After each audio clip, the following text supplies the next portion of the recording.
La voz de los protagonistas. Contacto telefónico. Como les decía, está con nosotros Leonardo Núñez, director de la Unidad de Investigación Aplicada de Mexicanos contra la Corrupción y la Impunidad. Con él platicamos sobre Guardia Nacional y Fuero Militar, camino a la impunidad. Leonardo, bienvenido a Contextos. Es un gusto tener siempre a Mexicanos contra la Corrupción y la Impunidad en este espacio. Saludamos con mucho gusto a Manuel Cerrato y Marcela Pámanes, atentos al comentario sobre esta investigación y las conclusiones de la misma, sobre todo que ha sido un tema muy polémico a raíz de la aceptación de la anexión de la Guardia Nacional al Ejército y que entonces pues vamos en el camino ya formal y oficial de la militarización, con sus bemoles y con sus más y sus menos. Por eso es tan importante escuchar la reflexión que se hace a partir de esta investigación. Bienvenido. ¿Qué tal? Muy buen día, encantado como siempre de poder estar con ustedes. Pues sí, en efecto, el tema ya lo veníamos venir desde hace tiempo, pero pues hasta el 31 de agosto que conocimos por fin el texto de la iniciativa y el proceso de fast track, porque no hay otra manera de llamarlo, a la forma en la cual la iniciativa del presidente llegó a la Cámara de Diputados, se le dispensaron los trámites de ser dictaminada en comisiones y pasó directamente al Pleno pues prácticamente un par de días después, y se aprobó en la madrugada con 265 votos y 219 en contra. Y precisamente a partir de eso nosotros sacamos un texto para analizar una de las implicaciones de las que menos se habla, pero es de las que se existen mayores riesgos. Y es que dentro del texto del dictamen, bueno, del ahora aprobado dictamen que se manda al Senado, uno de los temas más importantes es que se pretende ampliar el fuero militar hacia todos los elementos de la Guardia Nacional. Hay que recordar que en este momento no es así. Cuando se estaban negociando las reformas a la Constitución para la Guardia Nacional, los diputados de Morena trataron de ampliar el fuero militar a los miembros de la Guardia y esto no fue aprobado. Y lo que quiere decir, pues, de manera sencilla, es que la Guardia Nacional hoy por hoy responde a la justicia civil en todas y cada una de sus acciones. La justicia civil es la que nos cubre y la que nos aplica, digamos, que a todos, ¿no?, ciudadanos por igual, y al resto de fuerzas de seguridad, a las policías municipales, a las policías estatales, todas siguen regidas por el fuero civil. La ampliación del fuero militar entonces representa muchísimos problemas porque implica que los militares van a responder en primer lugar a la justicia militar y pues tenemos un largo expediente nacional e internacional de cómo el fuero militar ha sido utilizado para tratar de evadir y complicar el acceso a la justicia por parte de las víctimas cuando los soldados son victimarios, y que esta situación pues desafortunadamente no es inusual en México, ya que tenemos desde casos documentados por la Comisión Nacional de Derechos Humanos, donde hay graves violaciones a derechos humanos, cuando el ejército altera la escena del crimen, cuando hay falta de mecanismos de acceso a la justicia para las víctimas. Y también tenemos una multiplicidad de casos desde la Corte Interamericana de Derechos Humanos, donde precisamente se nos ha percibido de lo mismo, que el fuero militar es una herramienta que ha dificultado el acceso a la justicia por parte de las víctimas y que debe ser utilizado solamente de manera excepcional y llevamos una batalla de 2 décadas en la Suprema Corte de Justicia, pero también en tribunales internacionales, para limitar este mecanismo. Y lo que se pretende con esta iniciativa, que si se aprueba en sus términos, pues lo que va a hacer es ampliar esta cobija, este fuero que debería utilizar solamente de manera extraordinaria a más de 100,000 elementos que hoy por hoy responden a la justicia. Uh-huh. Este planteamiento a mí me parece que es fundamental. Esto quiere decir que estarán sujetos los elementos de la Guardia Nacional al juicio que corresponde a los militares y los civiles que participen en una situación. ¿Cómo quedarán entonces ante una justicia que está tan alejada del ciudadano común? Creo que aquí también lo que tenemos que poner sobre la mesa es que tenemos un gran abismo entre el ser y el deber ser, porque precisamente el fuero militar se viene discutiendo y se viene acotando al menos desde 2004 cuando diferentes violaciones a derechos humanos, se trató de buscar justicia en el mecanismo interno del país, y precisamente no pudieron encontrar acceso a la justicia, ¿no? Desde que los militares, cuando eran llamados a rendir cuentas citados por parte de la entonces Procuraduría, se mantenían acuartelados, como sucedió en algunos casos. En algunos otros sí había acceso a la justicia, porque sí había un juicio, pero las víctimas no se les reconocía la calidad de víctimas, y entonces no podían acceder al expediente. En fin, tenemos una multiplicidad de casos donde lo que sucede es que el fuero militar en primera instancia se atiende en un tribunal militar, y entonces los civiles tienen que batallar primero para tratar de trasladar los casos al Poder Civil, que es lo que se supone que dice la ley, ¿no? Que cuando cuando se trata de violaciones a derechos humanos, la Corte Interamericana ha dicho, la justicia militar no ofrece las garantías ni los mecanismos necesarios.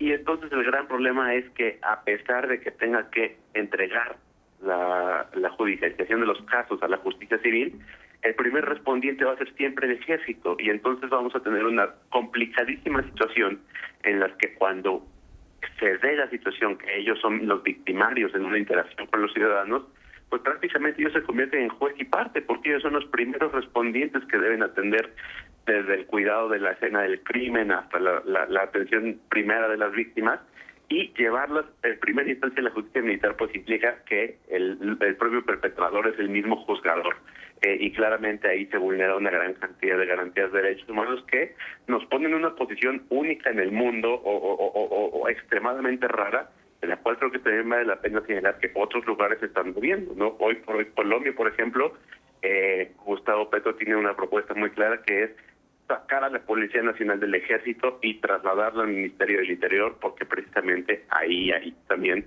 pues una creencia muy clara de que no es lo mismo las actividades de la policía que las actividades del ejército, porque el ejército es entrenado para aniquilar al enemigo, y las fuerzas policiales pues deben ser fuerzas de paz que no necesariamente tienen que tener como primera intención asesinar al enemigo.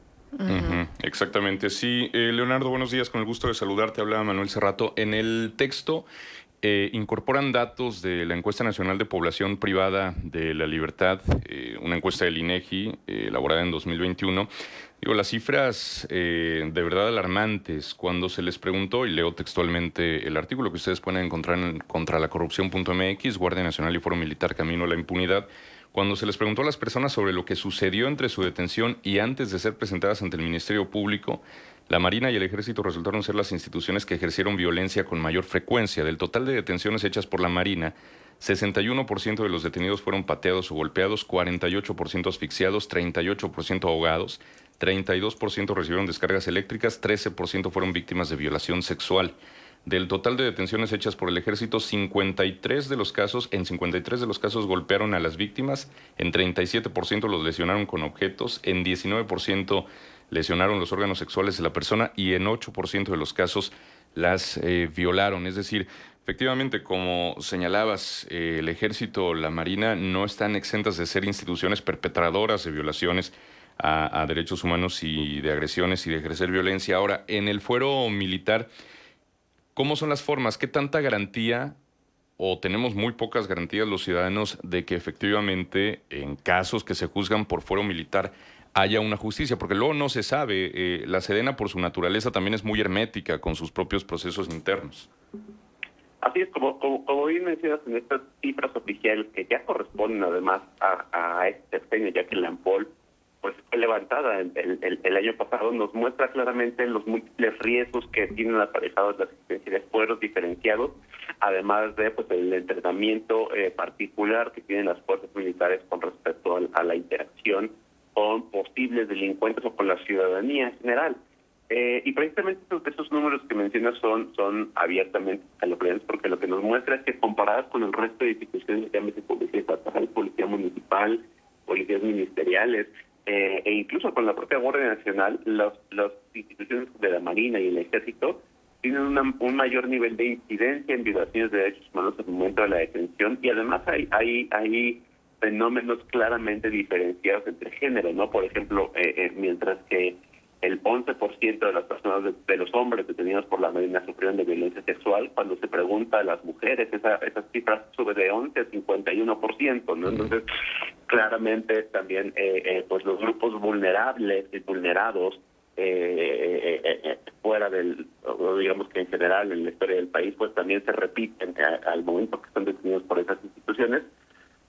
Y como bien mencionas, lo que tenemos en los casos nacionales e internacionales es que a pesar de que el fuero militar no debería aplicar en primera instancia en violaciones de derechos humanos, lo que identificamos es que en un primer momento los militares, al ser los primeros respondientes, llegan a generar, y se ha documentado, múltiples irregularidades, desde la alteración de la escena del crimen hasta la modificación o más bien la intimidación hacia las víctimas o hacia los denunciantes para que precisamente no haya una mayor transparencia en los procesos de denuncia. Y pues en la gran mayoría de los casos la gran palabra sobre la que se gira alrededor de toda esta discusión es impunidad. Okay. Y precisamente la impunidad, porque se dificulta el acceso a la justicia cuando ellos son los victimarios, es que hacemos también la presencia de estas cifras, que pues claramente suceden en un contexto que es el contexto mexicano, de donde tenemos una cifra negra del 98% de los delitos, ¿no? Que no se denuncian en general. Entonces, al agregar la dificultad adicional de que se trate de el fuero militar, con tribunales militares, con personal militar, que van a ser los primeros que accedan a la discusión de impartición de justicia, pues claramente se cierran los caminos para que los ciudadanos ya de por sí den los pasos para tratar de combatir la impunidad con denuncia, con procedimientos que traten de esclarecer qué es lo que ha sucedido, ¿no? Creo que vale muchísimo la pena que en estas mismas semanas pues estamos discutiendo el caso de Ayotzinapa, donde en el fondo de la cuestión está exactamente lo mismo. Estamos descubriendo que el ejército fue una de las fuerzas perpetradoras y años después pues seguimos en el largo proceso de tratar de saber qué es lo que ha sucedido. Y el gran problema es que estos casos de violaciones de derechos humanos por parte de las fuerzas militares no son una excepcionalidad, sino que justamente los identificamos en estadísticas del INEGI, los identificamos en sentencias de la Suprema Corte de Justicia, los identificamos en sentencias de la Corte Interamericana de Derechos Humanos, y claramente todo esto pues no son más que las señales de alarma de decir el fuero militar debe ser una figura excepcional, y lo que estamos viendo aquí es que el fuero militar se pretende extender de manera totalmente inconstitucional a un grupo de más de 100,000 fuerzas, de 100,000 elementos que hoy están sometidos a la justicia civil. Y eso claramente pues abona a esta profunda discusión que llevamos teniendo sobre la militarización de la vida pública. Leonardo, permíteme preguntarte algo. Se supone que la Guardia Nacional iba a estar conformada en una primera instancia por quienes estaban incorporados a la Policía Federal. Y entonces, ellos no son soldados, ellos no son militares. ¿Cómo va a ser esta transición, o si ya realmente esta disposición de que fueran los ex policías federales los que constituían la Guardia Nacional quedó en desusos y son nada más soldados los que integran, militares pues los que integran la Guardia Nacional? Pues desafortunadamente la iniciativa no se va por las ramas y lo establece de manera muy clara en su transitorio número de texto, donde dice que los miembros de la Guardia Nacional que provenían de la Policía Federal, en efecto, como así en el momento inicial de la conformación de la Guardia, que no solamente se conformó por marinos, por miembros de la Policía Militar, por miembros de la Policía Naval y por miembros de la Policía Federal, lo que establece este transitorio es que los miembros que venían de la Policía Federal cesarán inmediatamente de prestar sus servicios a la institución entendida como la Guardia Nacional, y se quedarán dentro del ámbito de la Secretaría de Seguridad y Protección Ciudadana, pero ya no como parte de la Guardia Nacional. Entonces lo que nos dice digamos que se implementa y se aprueba en sus términos esta disposición en el Senado, lo que tendremos es una Guardia Nacional que quedará conformada única y exclusivamente por elementos de la Marina y del Ejército, cuyos mandos medios y cuyos mandos superiores jerárquicos de la estructura de la Guardia serán estrictamente militares, ¿no? Y que solamente la adscripción nominativa permanecerá dentro de la Secretaría de Seguridad Pública, pero con todos estos elementos militares, donde lo que más destaca es claramente el tema del fuero militar, ¿no? ¿no? Porque claramente el hecho de que posean un fuero diferente al fuero civil y que todos tengan el carácter castrense y militar, pues claramente pone la discusión de la militarización en otro término, porque pues se vuelve muy difícil decir, pero sigue siendo. ¿Y quienes conformarán entonces el equipo de la Guardia Nacional son soldados rasos o tienen que tener un cierto nivel? Hay, digamos que una multiplicidad de escalafones que existen dentro de la Guardia Nacional, ante los cuales pues debe haber, o más bien hay un equivalente con respecto al ejército, ¿no? Entonces, dependiendo del tipo de funcionarios, existe un escalafón. En la Guardia Nacional, por ejemplo, lo que en el ejército son los generales, almirantes, generales de división. En la Guardia Nacional son comisarios general, comisario jefe. Lo que en el ejército es un coronel, en la Guardia Nacional es un inspector. Lo que en el ejército es un capitán primero, un capitán segundo, en la Guardia Nacional es primer subinspector, segundo subinspector. Entonces, digamos que hay un escalafón completo, entonces, dependiendo del origen, ¿no? Claramente la mayor cantidad de elementos tienen el carácter de cabo, que es la cuarta clase dentro del ejército. En la Guardia Nacional ellos son agentes mayores, agentes y subagentes, o guardias en sí mismos, y son la parte mayoritaria, ¿no? Entonces ahí sí, pues es una pirámide donde la parte más amplia está conformada por cabos, que en la Guardia son agentes, pero digamos que todo el escalafón se traslada del ejército a la Guardia, solamente cambiando los nombres. Interesante esto, Leo, interesante conocerlo. Ahora, esta incorporación de la Guardia Nacional al ejército, ¿qué tan reversible puede ser en caso de que haya un gobierno de oposición tras las elecciones de 2024? Si ya no sigue la 4T, ¿qué candados se dejaron en la iniciativa como para garantizar que esto no se toque, por lo menos en los primeros años de un eventual gobierno opositor? Pues mira, creo que la mayor vulnerabilidad de este caso es que la Constitución sigue diciendo lo que sigue diciendo, ¿no? La Constitución sigue mandatando que se debe tratar de un cuerpo policial, de un cuerpo civil, en donde no es la parte más importante, o no solamente se estipula que debe estar adscrita a la Secretaría de Seguridad Pública, sino que se establecen una serie de características que se están vulnerando y que claramente no pasan una prueba de constitucionalidad, por lo cual podrá ser revertida en tribunales, pero claramente haber tomado esa vía es lo que hace más vulnerable y al mismo tiempo más peligroso este nuevo entramado, porque entonces dependerá de la voluntad del inquilino en curso del poder.